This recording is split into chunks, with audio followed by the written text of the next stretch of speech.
details. WBSM presents The Tim Weisberg Show, streaming live on WBSM.com and the WBSM app. Call 508-996-0500. Send us app chat messages and open line voicemails using the WBSM app. Now, The Tim Weisberg Show.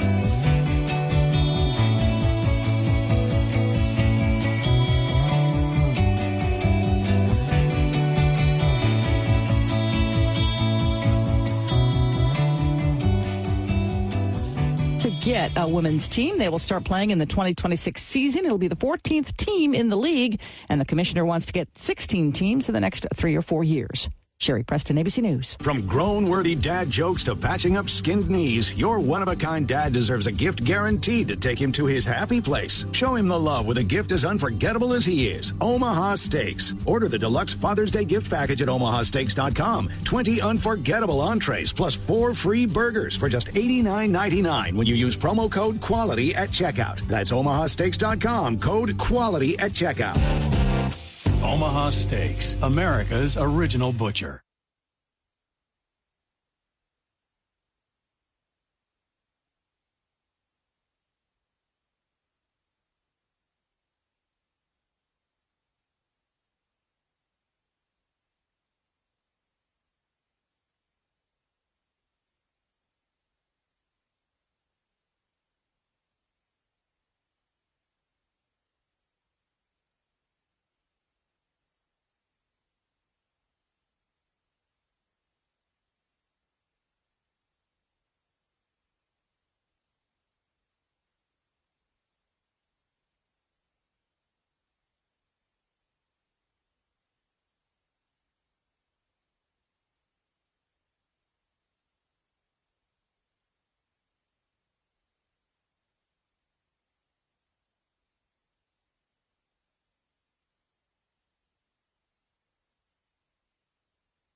Tails. I'm Mark Mayfield. The Justice Department is planning to sue Live Nation over what it says are anti-competitive business practices.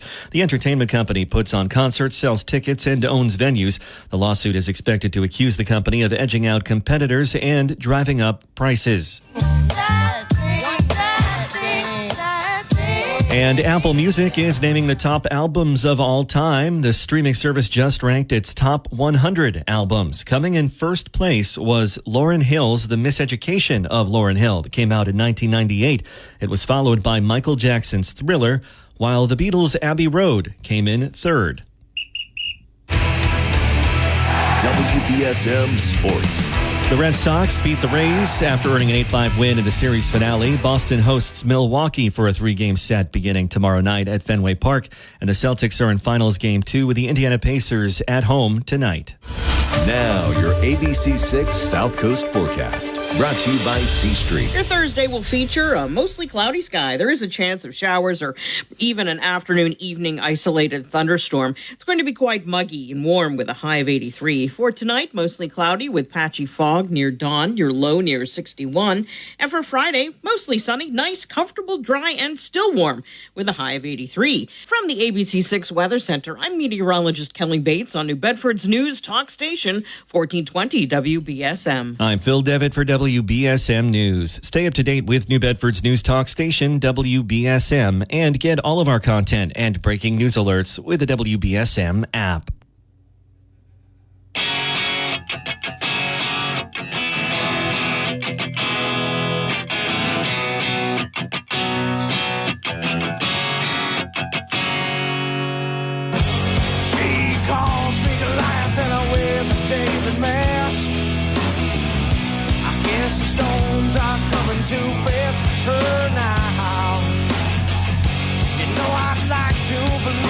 Nervousness will pay.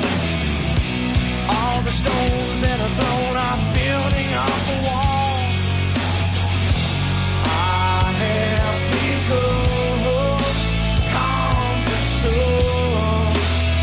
to this world.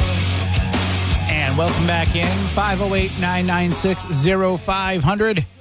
You can also send app chat messages and open line voicemails on the WBSM app. Cumbersome, 7 Mary 3. There's a group that had, I guess you would call them a one-hit wonder. They had another song, I can't remember the name of it, but it was not nearly as big. But Cumbersome is a great song. We're going to keep the one-hit wonders alive here, especially the one-hit wonders from the 90s. So, again, we talked earlier this morning. The Lakeside Family Festival returns this weekend to East Freetown. And I confirmed with Fiesta Shows that there will be no restrictions on minors. This event is run by the St. John Newman Church. Fiesta just provides the carnival rides and the operators. So everything else is handled by St. John Newman Church. I'm trying to, because the conversation was off the record. The person told me that right at the beginning. I'm trying to figure out what I can tell you based on that conversation about this minor policy going forward. But basically, it is, I guess, I'm sure they would be okay with me saying, the decision as to whether or not to put it into place is something that has come about in discussions with town officials, police officials. So it's not something that Fiesta Shows decides on its own. It's discussions that happen with the town, with the police, with the organizers of whatever else is going on. So that's why it's been put in place in some places and not in others. Doesn't exactly line up with what I was told from folks in Dartmouth, but we'll take Fiesta Shows at their word on that. But they said that it will not. They did say, I can say that it won't be in place for the Lakeside Family Festival. Again, it's run by the church, so they've got their own people that will be there as volunteers. That will be monitoring things, so there's no worries. And this is an event that although it is the family festival, Apponequet high school kids are going to go there on their own, as Apponequet high school kids have always done. So it'll be happening beginning tomorrow, Saturday, Sunday, and Monday. And the weather is supposed to be beautiful for at least those first 3 days. Chance of rain on Monday, but you've got 3 days to get down there and have some fun. We have a story at WBSM.com and on the WBSM app with all of the entertainment, a link to the full entertainment list, information about the hours of when it's going to be open, and the expected weather for each day. And also a link if you want to buy wristbands ahead of the show tomorrow. Because if you buy them now, you save $5. It's $40 for a wristband for each day, not for all the days. So it's $40 for the wristband, and then if you get it at the festival, it's $45 to ride unlimited. Which, hold on, I'm going to sneeze. Every time I say it, it doesn't happen. But those of you who have kids or those of you who go to carnivals, I will ask you the question, is the bracelet worth it? The wristband. Is the wristband worth it compared with just buying ride tickets? I hadn't been to a carnival in a long time until last year when I went to the Dartmouth Carnival for a story I was writing and kind of walked around, took some photos, got a sense of what it was all about. Before that, I don't think I had been to one since I went to the Whaling City Festival a few years ago to write a story or to work on a video or something, and it was before it was open for the day. But I could walk around and see, this ride is 5 tickets, this ride is 10 tickets, that kind of thing. But as I was walking around the carnival last year, I was like, wow, it takes a lot of tickets to ride these rides. And then you look and you see how much the tickets cost individually. The wristband makes more sense. I always did the wristband. When I went as a younger person, when I would go to the Brockton Fair, the Marshfield Fair, I would do the ride all day wristband. Just better. When my son was little and we would take him to things like that, we would get him the wristband. It's better. Nothing's worse than when you're a ticket short to get on that last ride and you've got leftovers and, or you've got more tickets than you need and you're like, I wasted this money. The wristband just makes more sense. But what do you think? Is that a better deal? Is it better to spend $40 for each person that's going on the wristband than to buy individual ride tickets? I think the problem with the individual ride tickets, too, is you go and now you've got to break these up amongst all the people that want to ride the rides that are with you. And then what if you go on a ride and you have a really good time and you're like, I want to do that one again? Well, but we've only got this many tickets left, and don't you want to ride something else instead? To me, the wristband just makes more sense. And that's why I'm probably more of an amusement park guy than I am a carnival guy when it comes to where I want to spend the money. If I have the choice between the two, I'd say, well, I've got the day off, let's go to the amusement park. But your options in that are limited. So you want to try new rides, new things? The carnival's the way to go. I mean, I'm probably not going to go to the Lakeside Family Festival just because I'm doing other things this weekend, but I don't have a problem going on carnival rides. Some people don't like it. Some people don't like the temporary nature of them. They're like, oh, it's not safe because they just come and set up. No, it's the same ride they bring everywhere. It's safe. They check it every day. It's just not embedded into the ground like at an amusement park. I've actually seen in my life and in my experience more rides break at amusement parks than I've seen break at carnivals and fairs. The last amusement park we took my son to before he got too big to want to go with his parents. We took him to Canopy Lake. I think it was one of the last times. We took him to Canopy Lake, and they have that. I don't remember the name of it, but it's a roller coaster that has something to do with like grizzly bears, and it goes straight up. And I didn't know how I felt about that because I love going down on roller coasters. It's the going up part that kind of weirds me out, and I didn't know how I'd feel about being at a 90-degree angle. But that's how you sit when you go up on the climb. And I turned to him while we were on it, and I said, "Gee, this would be the worst ride to get stuck on at this part." And the next day, this was on his birthday. The next day was Father's Day, and the next day there were news stories about how on Father's Day the train got stuck, and it was stuck for something like 2 hours with people on it, and they couldn't get them off of it because of the angle that they're all at. So they couldn't say to them, "Hang on, we're going." If you're on a regular incline roller coaster, they could say to you, "Okay, get off and walk safely down the gangway to the ground." They couldn't do that because people were at a 90-degree angle. There was no way for them to get out. So they had to sit there until they could get the car to move. Now, just when you get a chance sometime, put yourself at a 90-degree angle looking up. So, like, lay off the side of your bed and look up, or sit the wrong way on the couch or something, and think to yourself, could you sit for a couple of hours like that?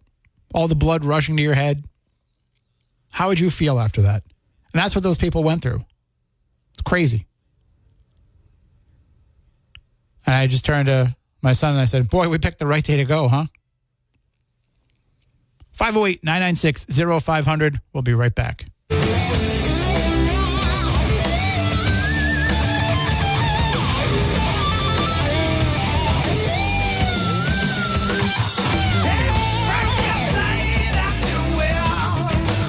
And that goes out to Jeff in Rochester, who came by yesterday to pick up a prize and said he wants to hear more Van Halen. And I said, I'll play something off Van Halen 3 because that album is unfairly maligned. And he agreed. It's not as bad as people think that it is. Gary Sharon's one-album stint with Van Halen. And for a long time, the last new Van Halen album that had been around, that had been released until A Different Kind of Truth came out, a little over 10 years ago now, I think. But I like Van Halen 3. It sounds a little bit like Extreme, maybe because of Gary being the singer, and it sounds a little bit like some of the alternative rock of the day, but I still enjoy it. And it's instant nostalgia. It brings me back to 1997. When I was living with my family in this house on the water out in Little Harbor, way down the point. There was just two houses down there back in those days. Our house and the house next door. Lived in a big house on a cliff overlooking the ocean.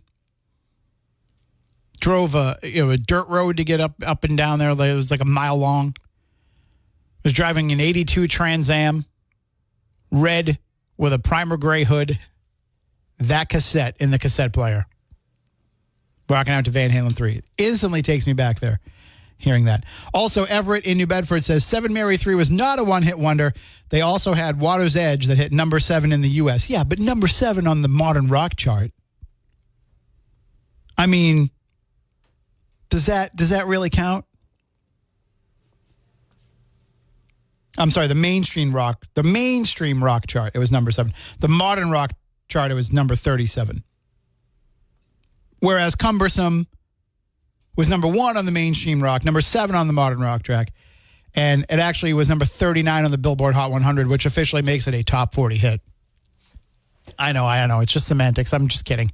Yes, Water's Edge. That was the other song that I couldn't think of from 7 Mary 3. A lot of those bands from the 90s that are dubbed as one-hit wonders are not. They had 2 or 3 hit songs. Just people don't remember them because the one-hit wonders song is more ubiquitous. Unless you're talking about Chumbawamba. Definite one-hit wonder right there.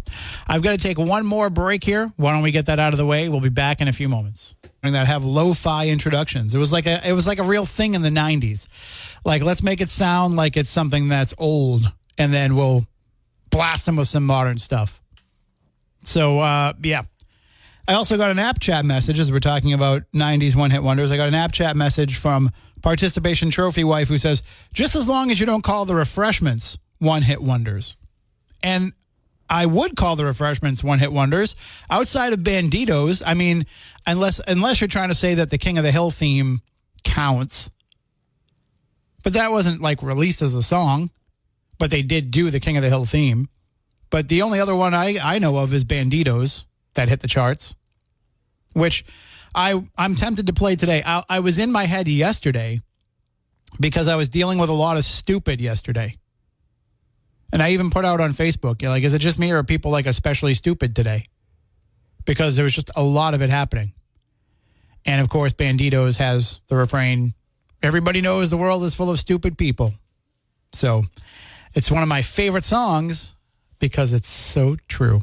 All right, we're going to take a break here. When we come back on the other side, we're going to be joined by a guest to talk about a new... Catch those springtime vibes all over Arizona. Break out of the winter blues by hitting the water at one of our lake and river parks. Take a hike among the wildflowers. Just make sure to stay on the trails and leave the flowers for the bees. Discover Arizona's best kept secret and visit azstateparks.com/amazing to start your springtime adventure.